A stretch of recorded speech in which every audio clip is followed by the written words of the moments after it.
Alors j'ai toujours des problèmes de place dans ce studio pour pouvoir ranger tout ce que je teste évidemment pour les vidéos et que je garde au fur et à mesure, ça s'accumule un petit peu et je manque cruellement de place.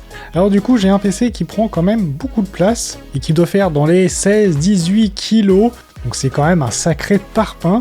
Et c'est pour ça que, a priori, on va tester, mais je vais voir si je le remplace par ce mini PC de chez Beelink, le ERQ6, avec le processeur en 7735HC de chez AMD Ryzen 7. Pour le modèle qu'on va tester, donc c'est le ERQ6 7735HS avec 24 Go de RAM et 1 Tera de stockage. On va revenir dessus un petit peu plus tard. On a directement dans la boîte le boîtier emballé dans son plastique, on a un petit autocollant, un petit peu de documentation, une étiquette expliquant que l'on peut changer le comportement de l'alimentation USB quand l'ordinateur est éteint en changeant simplement la position d'un jumper dans le PC. On a le câble d'alimentation et un câble HDMI de 1 mètre suffisant si l'on met le PC sous ou pas très loin de l'écran. On va avoir différentes configurations possibles à l'intérieur de ce mini PC avec le Ryzen 6600H, le 7735HS ou le 6900HX avec des capacités de RAM entre 16 et 24 Go en DDR5 4800 MHz et un stockage entre 500 Go et 1 Tera en SSD. Dans les caractéristiques, on va avoir à l'intérieur le Wi-Fi 6 et le Bluetooth 5.2 pour utiliser l'appareil sans fil. Pour le stockage à l'intérieur, on va avoir deux slots M2 2280 avec ici 1 Tera de base, mais on peut monter jusqu'à 4 Tera pour chaque emplacement, donc 8 Tera maximum. Le boîtier est vraiment très compact, il fait seulement 126 par 126 mm et 44,2 mm d'épaisseur, sans les patins. Donc c'est vraiment si vous voulez le placer évidemment dans un endroit très exigu ou vraiment sous l'écran et vous avez un écran qui est déjà très bas. On peut regarder le poids du boîtier à 0 et là on passe à 535,6 grammes. Donc évidemment c'est relativement léger, assez compact et on va voir tout à l'heure qu'on intègre à l'intérieur en fait des composants qui sont généralement relativement lourds et volumineux. Sur l'arrière comme port on va trouver donc deux ports USB-A 3.2, deux ports HDMI, un port USB-A en 2.0, deux ports Ethernet en gigabit pour utiliser deux réseaux séparés et évidemment insérer le câble d'alimentation et ici on va trouver donc les grilles de sortie d'extraction d'air, donc c'est aspiré par en dessous et ça sort par l'arrière. Sur l'avant on a un port USB-A version 3.2, une prise jack évidemment pour le casque, un port USB-C et un bouton évidemment pour l'allumer avec une LED indicatrice de l'activité. Du point de vue de la consommation, on est aux alentours des 15 watts quand le PC est simplement allumé. Là, je suis en train d'enregistrer avec OBS en même temps, donc forcément, ça monte un petit peu, mais on est quand même qu'à seulement 30 watts de consommation, ce qui est quand même relativement faible pour un PC qui est en train d'enregistrer en plus de la vidéo. Concernant le processeur qu'on embarque dans ce mini PC, on a un AMD Ryzen 7 7735HS avec une Radeon graphique intérieure 680M qui utilise elle donc 4 Go sur les 24 embarqués, donc c'est pour ça qu'il nous en reste 20 disponibles pour les autres processus. Donc sur le processeur, on a 8 cœurs logiques présents donc sur le processeur et 16 threads différents. Ici, pour tester le PC, je vais lancer 3 démarques pour voir évidemment les performances graphiques. Donc ici, on a une consommation actuelle de 30 watts avec OBS qui tourne donc sur le PC et on a mis donc évidemment la caméra thermique pour suivre la montée en température. Donc là aussi, on regarde les résultats, on est monté à 1909 points avec une moyenne de 14,14 FPS sur ce test style Nomad Lite. Donc on a évidemment toutes les informations donc, de la configuration qu'on a utilisée, donc avec la Radeon, 4 Go de RAM qui a été dédié donc des 24 du PC à la carte graphique, le processeur qui a été utilisé, donc ici il met de fréquence 4790 MHz. On voit sur le test, on tourne aux alentours des 50-60 degrés à peu près.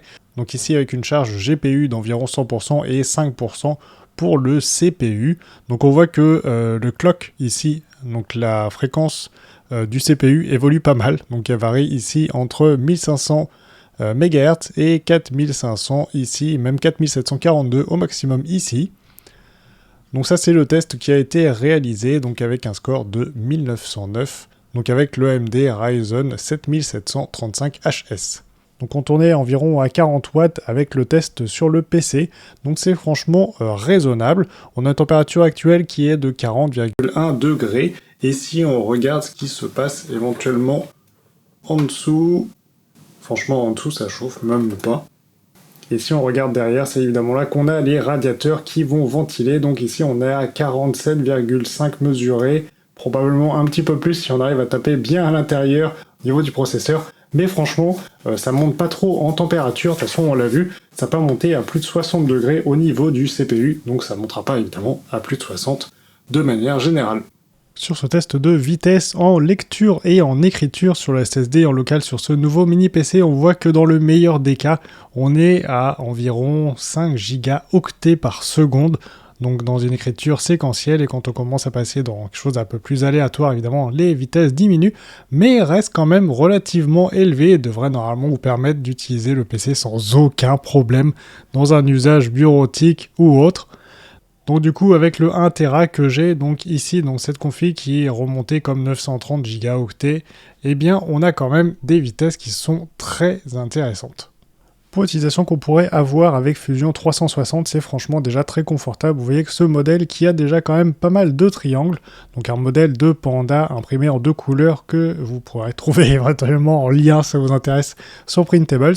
En fait, ici on a quand même donc quelque chose qui répond vraiment bien et qui, donc, vous voyez, on peut tourner autour, il n'y a pas de souci. Il n'y a pas de ralentissement visible, donc à l'utilisation, on a quelque chose qui est vraiment très fluide. Donc évidemment, les traitements les plus complexes prendront un petit peu de temps, comme c'est le cas d'ailleurs sur des grosses configs. Concernant l'alimentation, on va avoir un câble de 150 cm de long, ce qui est largement suffisant pour pouvoir l'utiliser, donc branché au pied du bureau. Mais surtout, ce qu'on peut noter, c'est qu'il n'y a pas de bloc d'alimentation. En fait, il est directement intégré dans le boîtier, dans le PC, ce qui est quand même relativement peu commun. Et du coup, ça nous permet de gagner quand même pas mal de place. Donc évidemment, on aura juste ce fil à faire passer plutôt qu'un gros bloc à essayer de cacher sous le bureau, ce qui est quand même pas pratique. Et ça, c'est quand même plutôt un bon point. Pour accéder à l'intérieur du PC, on va retirer les 4 vis cruciformes qui se trouvent dans les angles. On a même une petite languette pour faciliter le retrait du capot. À l'intérieur, on va trouver les 2 slots donc pour les barrettes de RAM qui se trouvent ici. On va voir très certainement le M2 qui se trouve ici sous le radiateur. On va avoir le bloc d'alimentation, donc la conversion qui se trouve ici. Donc on voit qu'on a le port pour pouvoir donc raccorder le PC. La conversion va se faire ici. Ça prend une toute petite place à l'intérieur. On aura une toute petite brique si c'était contenu à l'extérieur. Et on a quand même quelque chose qui est vraiment bien intégré pour le coup. On trouve les différents ports qui sont présents sur l'arrière. Donc ici, on va trouver le deuxième slot pour le M2 2280, sur lequel on va pouvoir ajouter donc le radiateur qui est présent ici. Avec son gris ici, on a un boîtier qui est relativement sobre, avec un dessin ici, donc avec leur logo qui est assez peu visible. Il faut vraiment jouer avec la lumière pour le voir. Et ici, on a un motif avec une espèce de trompe-l'œil avec comme des cubes qui sont visibles et je trouve que c'est quand même vraiment sympa. Surtout qu'une fois que vous le mettez à plat, forcément, vous ne le voyez plus beaucoup. Si vous penchez un petit peu dessus, si vous avez envie de profiter de cette texture. Et sinon, on a un boîtier évidemment qui est extrêmement compact. Concernant l'utilisation, le PC est vraiment très silencieux pour le coup. Il est annoncé pour 32 dB et sincèrement, c'est vraiment le cas. Quand je l'allume, j'entends un léger... Et après, c'est tout. Et franchement, il fait vraiment pas de bruit. C'est pour ça qu'en fait, j'ai même pas essayé de faire des mesures, parce que le bruit ambiant, donc même dehors, ce qui se passe à côté, fait plus de bruit que le PC en lui-même. Ou en tout cas, il faut vraiment avoir un environnement vraiment très calme pour pouvoir l'entendre. Si vraiment c'est ce que vous cherchez, je pense que ce PC est quand même déjà super silencieux. Donc on a fait différents tests avec la consommation électrique. De ce que j'ai vu et de ce que je peux vous dire, c'est qu'en utilisation, sans faire grand chose, il consomme entre 14 et 17 watts. Et quand on commence à tirer dessus, donc pour des rendus 3D et des choses comme ça, je suis monté à 56,4 watts au maximum de ce que j'ai pu voir en tout cas. Ce qui fait qu'en fait, on a quand même un PC qui ne consomme pas beaucoup d'énergie. Le bloc d'alimentation qui est à l'intérieur est donné pour 85 watts seulement, maximum. Donc ce sera vraiment le taquet. Alors ici, directement dans le studio, je fais assez peu de design 3D, donc sur Fusion 360 par exemple. Par contre, il m'arrive quand même de modifier assez régulièrement des modèles que j'ai pu créer avant, donc que je teste, où j'imprime, je me dis, il y a un petit truc qui marche pas, il y a un truc qui passe pas. Donc du coup, il faut que je retaille un petit peu dans le bestiau. Et pour ça, normalement, ce PC devrait être largement suffisant de ce que j'ai pu constater donc dans mon utilisation avec Fusion 360. En conclusion, on a un PC qui est quand même très compact par rapport à celui que j'avais avant, qui date d'une configuration d'il y a, je pense, 6-7 ans maintenant à peu près.